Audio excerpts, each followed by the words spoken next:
So 2025 is officially here. I want to wish everybody watching a happy new year. We're going to kick off this year with a question. Are y'all still rocking Jordans? I feel like if you've been into sneakers for a while now, at one point or another, you probably had a closet full of Jordan retros, but it feels like nowadays sneakerheads are starting to kind of diversify their lineup. You may have added some Yeezys, New Balance, or even Asics to the mix, but at the end of the day, Jordan retros are timeless. They're classic, and according to sales figures, seem to be just as popular as ever. So we got Jordan Brand kicking off the 40th anniversary this year, which means we got a whole bunch of great sneakers set to drop for 2025. Now, there's also rumors that Jordan retros are going to become a lot more limited this year. Some people are saying more difficult to cop. So I actually want to start things off with some great news about the first big Jordan retro release of the year. So what's going on, everybody? JA here. Salute to you for tuning in. If you enjoy these updates, help support the channel by smashing the like button down below. Now, as far as the first major Jordan retro release of the year,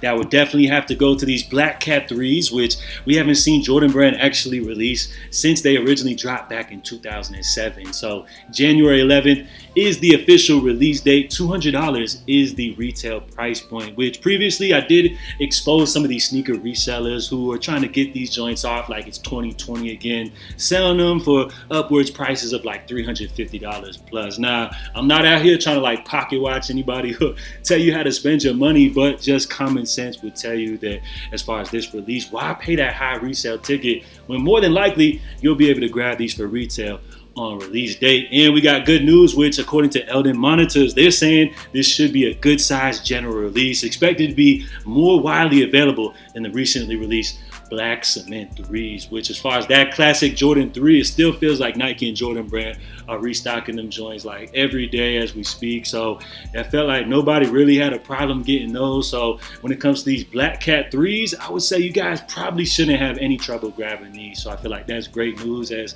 that's one of people's like highly anticipated releases to kind of kick off the year. Now, speaking of highly anticipated releases, of course, every year we see Nike drop their top 10 sneaker releases of the year. And this is based off the amount of people trying to grab these, based off the demand, or I guess you should say the amount of entries into the various raffles that they do on the Nike Sneakers app. Now, as far as the list, of course, it's always going to be dominated by Travis Scott releases, just like we saw last year.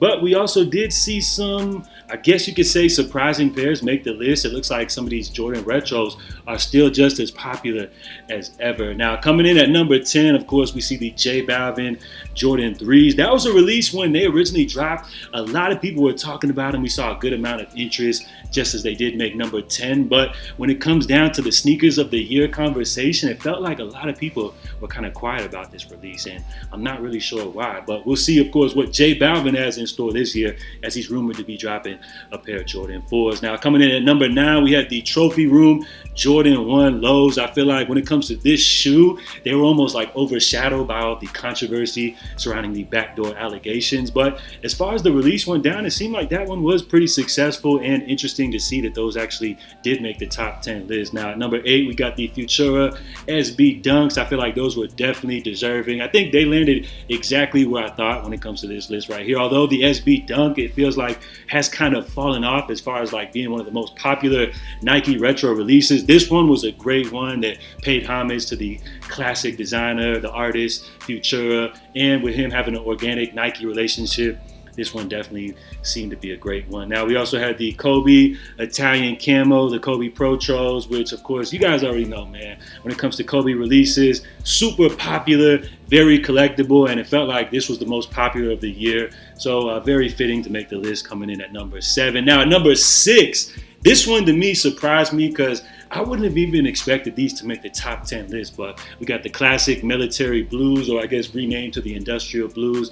That's a good classic, and it just proves right here when it comes to Jordan retro releases, they're just as popular as ever. People always feel like it has to be a collaboration or something like that, but sometimes these good old-fashioned classics still have a big impact.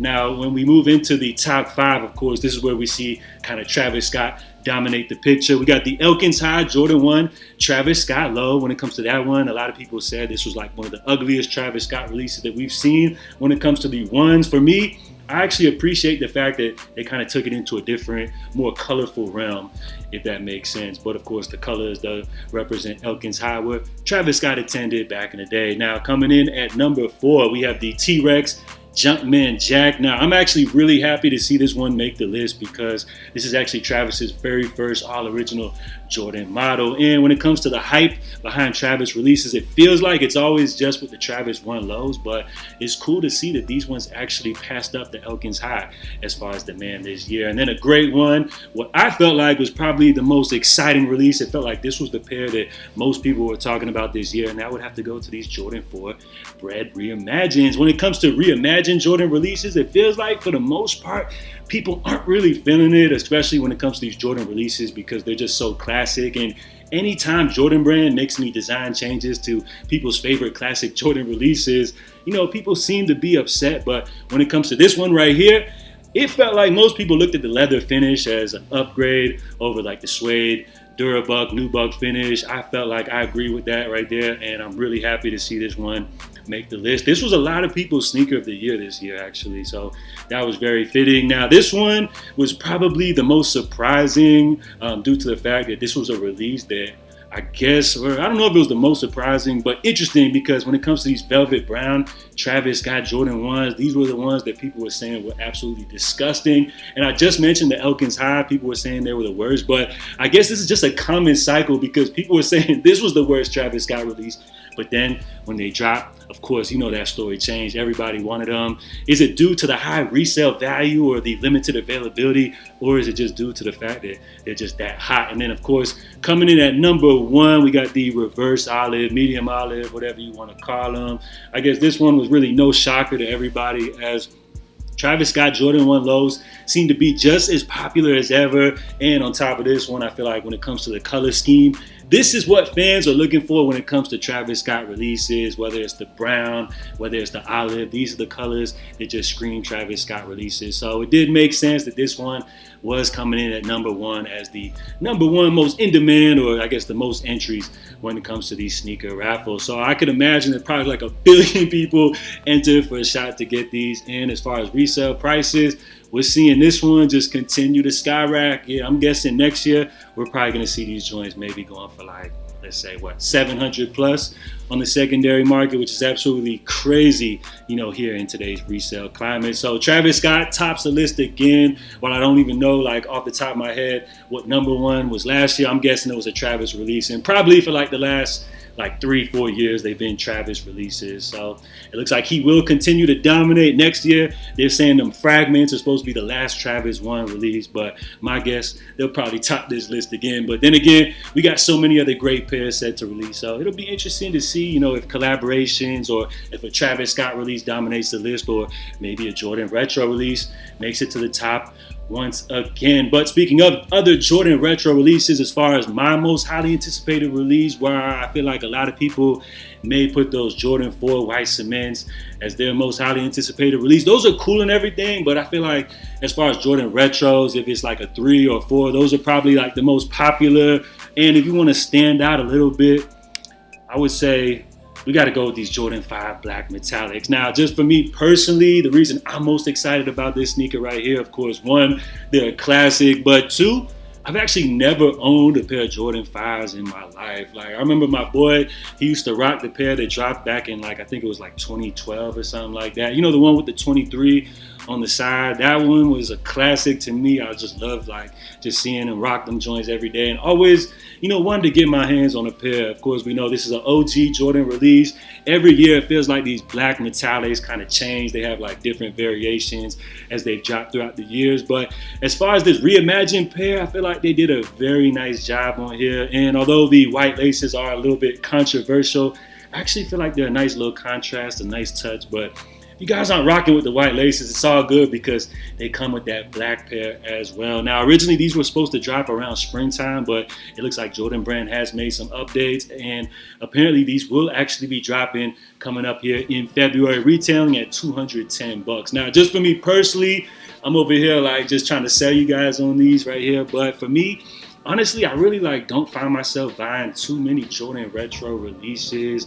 Maybe like one or two might be on my radar each year, but for me, we're kicking off the year strong, and I feel like this is one that I definitely gotta grab. And apparently, with the 40th anniversary here, we're supposed to be seeing a lot of Jordan 5s dropping this year. I think we're even supposed to be getting the Great 5s or something like that, plus as well a whole bunch of other Jordan 5s. But for me, I think this will be my first Jordan pickup. I'm cool on the Black Cats, but sign me up for these right here. Now, speaking of other Jordan retros, we got some big news on a highly anticipated Jordan release. This is actually a SB Jordan collaboration, which is really cool. We saw them kick that off with the Pine Green pair, and we did apparently have a follow-up here with this red one, but apparently these ones right here, the Varsity Red SBs, have been canceled, which these are cool and everything, but honestly, man, they weren't touching them Pine Greens. Let's just be real about it. Now, it's not all over for this Jordan 4 SB line, as apparently the Navy pair is still a go. So we did see these surface, but it looks like this is an official look right here. So we are no longer getting the red pair, but still got the Navy joint scheduled to drop. I guess these are probably going to be releasing at sometime as like a summer release. But again, I'm sorry, y'all, man. These joints are not touching the Pine Greens. The gum bottom is a nice touch. I feel like it does work well with this navy color. I mean, don't get it twisted. These joints are still nice. I love what they did with the kind of redesign for these Jordan 4 SBs. But, man, they're not touching the Pine Greens. But this is still a great sneaker nonetheless. And I feel like this is another great Jordan 4 that's going to be on a lot of people's radar. So we talked about these. I mentioned the Jordan 4 white cements, which are classic. But we also have a lot more great Jordan 4s on the way, including these firewood orange Nigel Sylvester Jordan 4s. Now, this is going to be a special one right here. Nigel Sylvester, he's been bubbling and low-key, you know, based off what we saw from him last year in 2024 with the Jordan 4 RMs. He may be bubbling as one of Jordan Brand's top collaborators. I feel like he's kind of like moving up there, as we see like right there with Travis Scott. Well, maybe I'm getting a little too ahead of myself, but as far as last year's success, it looks like Jordan Brand was rocking with Nigel, and they're now giving him his own Jordan 4. So you can add these to the list, including those Jordan 1 lows that we're supposed to see from Nigel Sylvester, as he's slated to have a huge 2025. And as far as these, we can look forward to these dropping March 23rd. For 225, of course, all dates are subject to change. But when it comes to this pair right here, what I appreciate about the design here would have to be the materials. Now, of course, y'all see it's essentially an all red Jordan 4, but when it comes to the materials, the nice little suede finish on here, to me, gives off a premium feel, which kind of reminds me of, like, let's say, like a Jordan 4 PE that would be dropping to the public. So I'm rocking with them. I feel like they look really nice the way that they're styled right here with the white socks. I feel like these would go great with a pair of shorts, just like the Nigel 4s. So I'm liking what I'm seeing here, and I appreciate the fact that Jordan Brand is continuing to pump out more Nigel Sylvester releases based off the fact that he's actually a BMX athlete. I feel like it's a great way for Jordan Brand to try to expand into different lanes. So add these to the list of another huge release. We're going to see a lot of collaborations, GRs, you know, more of the same formula from Jordan Brand, but of course things turned up to a notch. We're going to see the storytelling implemented, turned up a notch as well with the 40th anniversary. So let me know, guys. There's a lot of pairs dropping, so many that I didn't even cover. I mean, if we were to go through everything, we'd be here all day, but I just wanted to cover some of the more recent updates and some of the earlier pairs that we can expect to see dropping top of 2025. So enough rambling from me. Let me know what you guys think down below. And as far as Jordan releases for this year, let me know which releases you guys are most excited about. So that's all I got for you guys today. Just wanted to check in with y'all, you know, to kick off the new year right. So happy new year to everybody. I appreciate y'all. If you enjoyed the update, help support the channel by smashing the like button. So I'll catch you guys next time. I'm J.A. and I'm out, y'all. Love.